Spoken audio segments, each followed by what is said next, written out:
Avant Mario Kart, les jeux de course sur console, c'était généralement un système de jeu en un joueur. Donc il était difficile de jouer à plusieurs sur le même écran. Donc on essayait de battre des records de temps, chacun son tour. Mais on jouait jamais vraiment ensemble.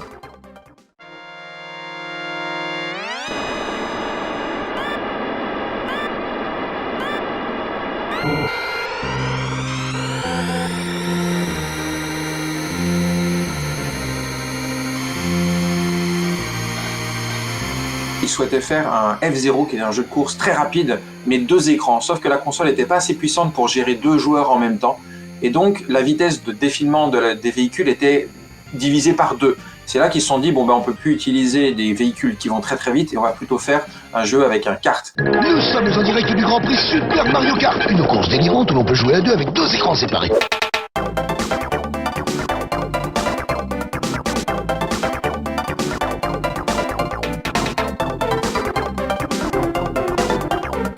Alors lors de mon premier contact avec Super Mario Kart, je pense que j'en suis en fait tout de suite tombé amoureux.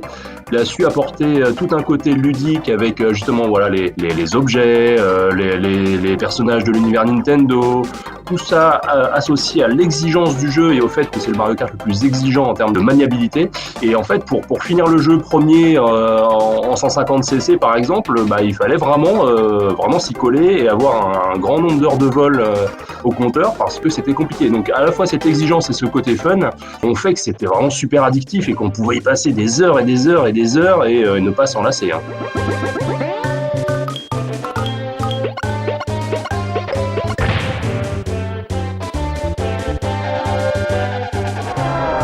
I'm from Japan. Come from England. Je suis belge et je viens de Liège. American. Come from the United States.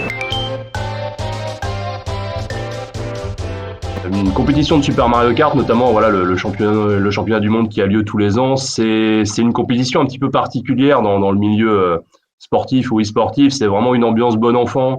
Ce sont des joueurs qui sont là depuis des années en fait. Et justement, on parle vraiment de communauté des joueurs de Super Mario Kart parce que c'est très accueillant. C'est à la fois une compétition d'enfer parce qu'il y a un niveau de dingue et à la fois il y a aussi une ambiance très très amicale et bon enfant qui fait que c'est tout un mix qui donne envie de revenir chaque année.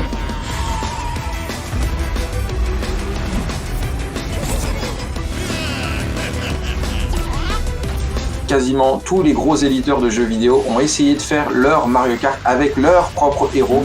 Donc évidemment on a vu Sega, qui est certainement l'une des meilleures propositions de clone de Mario Kart, avec évidemment Sonic Racing, qui utilise en fait la plupart des mascottes et des gros personnages de la licence Sonic, mais pas que. Mario Kart, je pense, lancé cette mode-là et ça a perduré avec les différents opus qui sont sortis par la suite. Voilà.